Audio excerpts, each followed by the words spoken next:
கங்கை கொண்ட சோழபுரத்தில் உள்ள பிரகதீஸ்வரர் கோயிலில் பிரதமர் மோடி சுவாமி தரிசனம் செய்த நிலையில் அவருக்கு பூரண கும்ப மரியாதை அளிக்கப்பட்டது.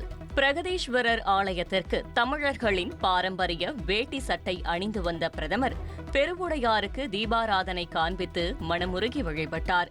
அப்போது பெருவுடையாருக்கு திருவாசகம் பாடி சிறப்பு பூஜை செய்யப்பட்டு பிரதமர் மோடிக்கு பிரசாதம் வழங்கப்பட்டது.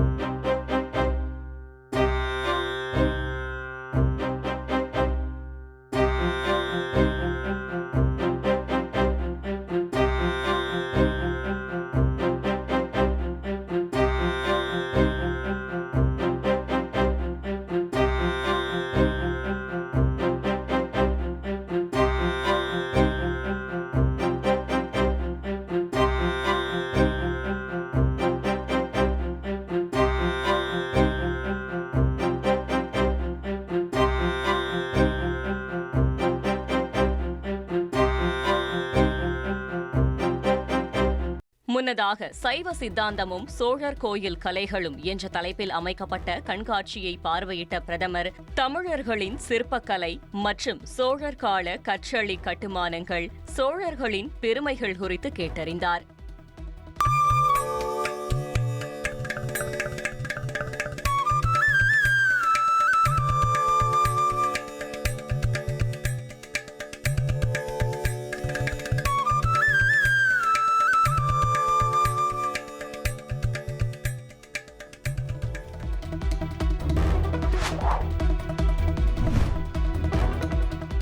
முதலாம் ராஜேந்திர சோழனின் ஆடி திருவாதிரை நிகழ்ச்சியில் பங்கேற்ற பிரதமர் மோடிக்கு 40 ஓதுவார்கள் திருமுறை மற்றும் திருப்புகழ் பாடி வரவேற்றனர்.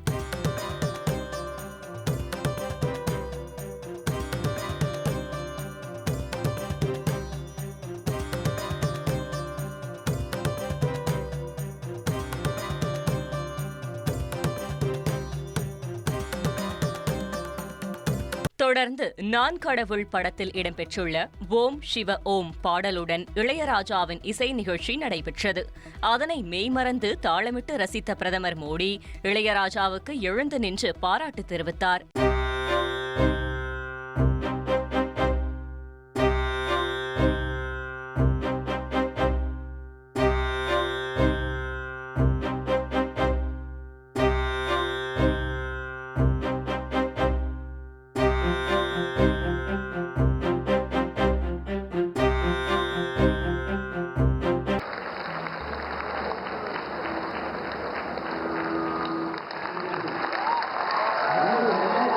தொடர்ந்து இளையராஜாவின் இசையில் உருவாக்கப்பட்ட திருவாசக பாடலான நமச்சிவாய வாழ்க நாதந்தாள் வாழ்க பாடலின் இசை அரங்கேற்றப்பட்டது.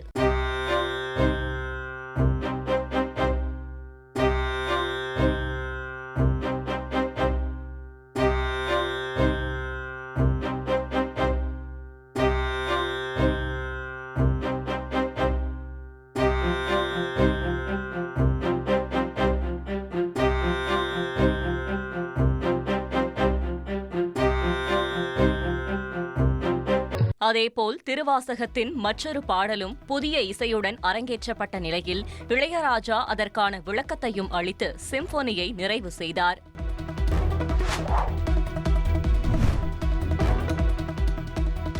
முதலாம் ராஜேந்திர சோழனின் பிறந்த நாளை கொண்டாடும் ஆடி திருவாதிரை விழாவில் அவரது உருவம் பொறித்த நாணயத்தை பிரதமர் மோடி வெளியிட்டார்.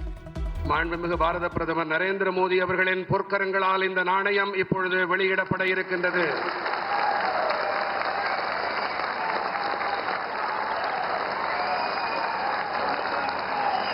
தொடர்ந்து இளையராஜா இசையில் உருவாக்கப்பட்ட திருவாசகம், பகவத்கீதையை விளக்கும் பாடலின் ஆடியோ மற்றும் சாகித்ய அகாடமி பதிப்பில் தேவாரம் பற்றிய திருவாசக புத்தகத்தையும் பிரதமர் மோடி வெளியிட்டார். மாண்புமிகு பாரத பிரதமர் அவர்களின் நற்கரங்களால் இந்த திருவாசகம் இப்பொழுது வெளியிடப்பட்டுக் கொண்டிருக்கின்றது. इस देश की और तमिल विरासत का ये सुंदर संकलन है, हम सब के लिए आस्था का केंद्र है. சின்மயா மிஷன் வாயிலாக ஸ்ரீமத் பகவத்கீதையின் அனிமேட்டட் தமிழ் பதிப்பு இப்பொழுது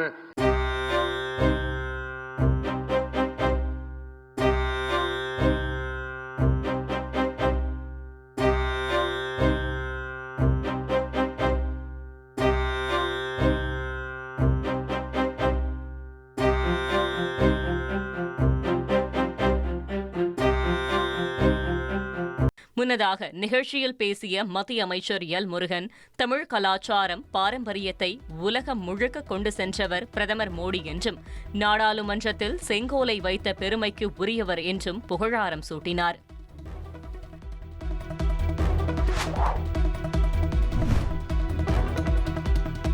ராஜராஜ சோழனும் ராஜேந்திர சோழனும் இந்தியாவின் அடையாளங்கள் என புகழாரம் சூட்டிய பிரதமர் நரேந்திர மோடி வரும் காலங்களில் இருவருக்கும் பிரம்மாண்ட சிலைகள் அமைக்கப்படும் என அறிவித்துள்ளார். முதலாம் ராஜேந்திர சோழனின் பிறந்த நாளான ஆடி திருவாதிரை மற்றும் முப்பெரும் விழா மத்திய கலாசாரத்துறை அமைச்சகம் சார்பில் கங்கை கொண்ட சோழபுரத்தில் கொண்டாடப்பட்டது. நிகழ்ச்சியில் வணக்கம் சோழ மண்டலம் என தனது உரையை தொடங்கிய பிரதமர் மோடி, நமசிவாய வாழ்க, நாதன்தாள் வாழ்க, இமைப்பொழுதும் என் நெஞ்சில் நீங்காதான் வாழ்க என திருவாசகத்தை மேற்கோள் காட்டி தமிழில் உரை நிகழ்த்தினார். வணக்கம் சோழ மண்டலம்,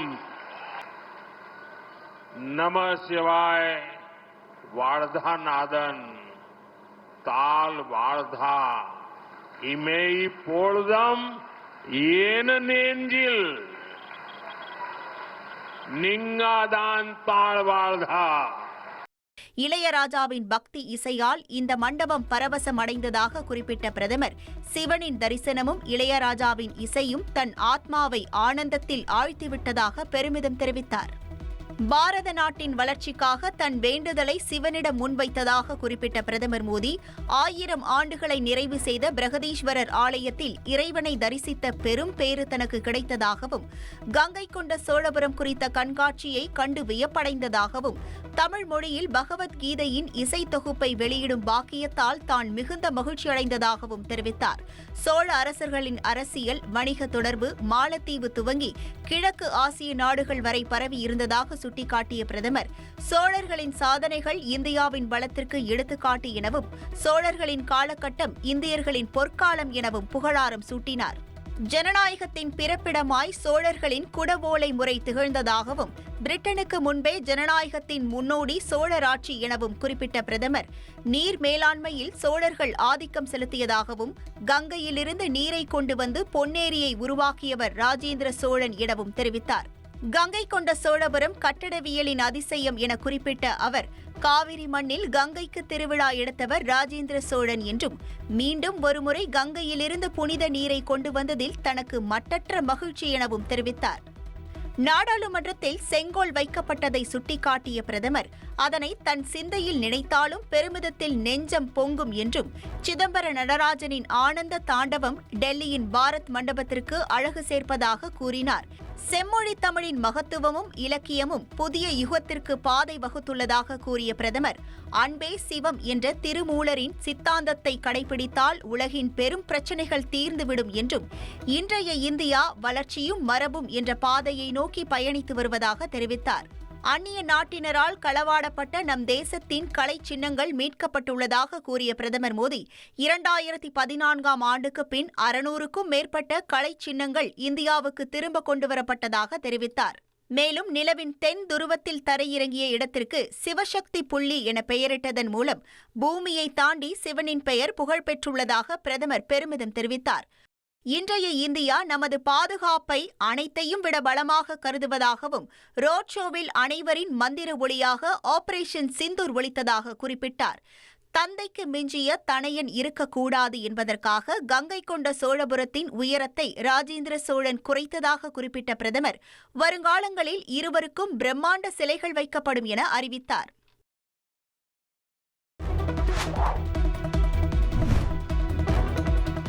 சென்னையில் மருத்துவமனையில் சிகிச்சை பெற்று வந்த முதலமைச்சர் ஸ்டாலின் சிகிச்சை முடிந்து வீடு திரும்பினார்.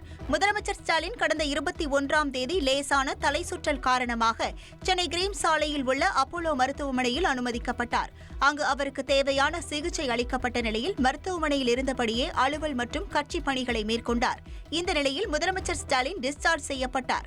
அடுத்த 3 நாட்களுக்கு ஓய்வில் இருக்க மருத்துவமனை நிர்வாகம் அறிவுறுத்தியுள்ளது. அப்போலோ மருத்துவமனையிலிருந்து வீடு திரும்பிய முதலமைச்சருக்கு வழி நெடுகிலும் திமுக தொண்டர்கள் உற்சாக வரவேற்பு அளித்தனர்.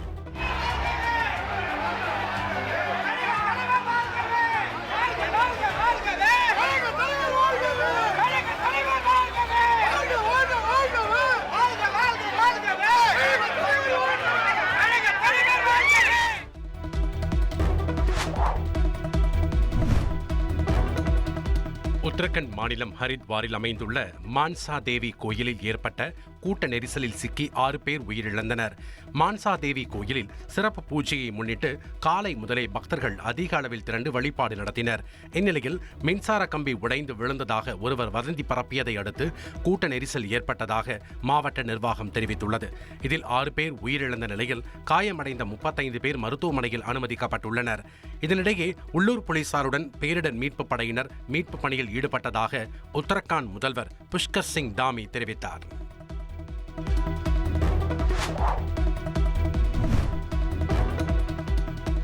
உத்தரகாண்ட் மாநிலத்தில் கோயில் கூட்ட நெரிசலில் சிக்கி 6 பேர் உயிரிழந்த சம்பவம் குறித்து மாஜிஸ்ட்ரேட் விசாரணைக்கு உத்தரவிடப்பட்டுள்ளது. உத்தரகாண்ட் மாநிலம் ஹரித்வாரில் அமைந்துள்ள மான்சா தேவி கோயிலில் ஏற்பட்ட கூட்ட நெரிசலில் சிக்கி 6 பேர் உயிரிழந்தனர்.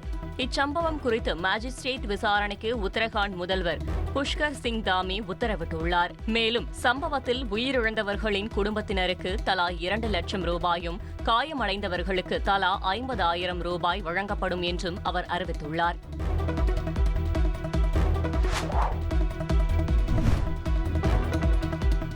அமெரிக்காவின் கொலராடோ மாகாணத்தில் பயணிகள் விமானத்தில் தீப்பிடித்ததால் பரபரப்பு ஏற்பட்டது. அமெரிக்கன் ஏர்லைன்ஸுக்கு சொந்தமான விமானம் டென்வர் சர்வதேச விமான நிலையத்தில் இருந்து ஓடுபாதையில் விமானம் இருந்தபோது விமானத்தின் அடிப்பகுதியில் தீப்பற்றி புகை வெளியேறியது. இதையடுத்து விமானத்தில் இருந்த பயணிகள் அவசரகால கதவுகள் வழியே பாதுகாப்பாக வெளியேற்றப்பட்டனர். அப்போது சிலர் குழந்தைகளுடன் அலறி அடித்தபடி வெளியேறினர்.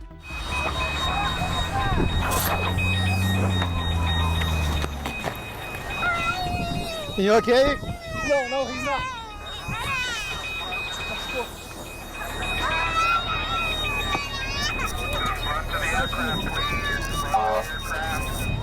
You're right. Leave room for the fire truck. Watch out for the fire truck.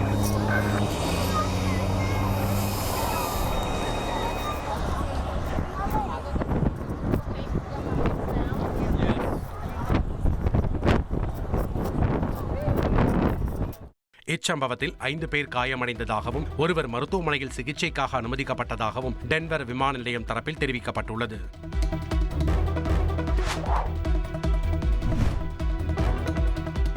எல்லையில் மோதல் தொடர்வதால் தாய்லாந்து கம்போடியா இடையே பதற்றம் நீடிக்கிறது.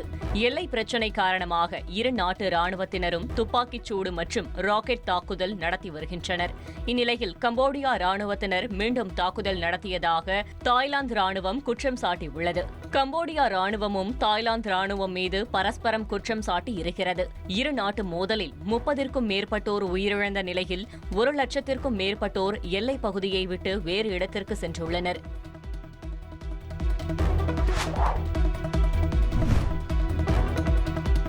தொடர் கனமழையால் சீனாவின் பல்வேறு ஆறுகளில் வெள்ளப்பெருக்கு ஏற்பட்டுள்ளது.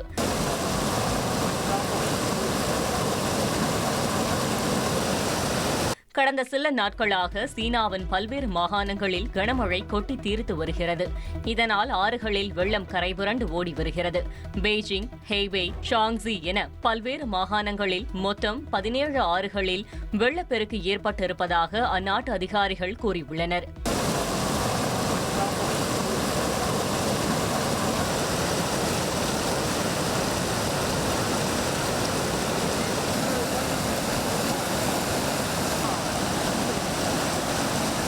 வெள்ளப்பெருக்கால் பல்வேறு பகுதிகளில் பாலங்கள் சேதமடைந்து இருக்கும் நிலையில் கரையோர பகுதிகளில் வசிக்கும் மக்கள் பாதுகாப்பான இடங்களுக்கு மாற்றப்பட்டுள்ளனர்.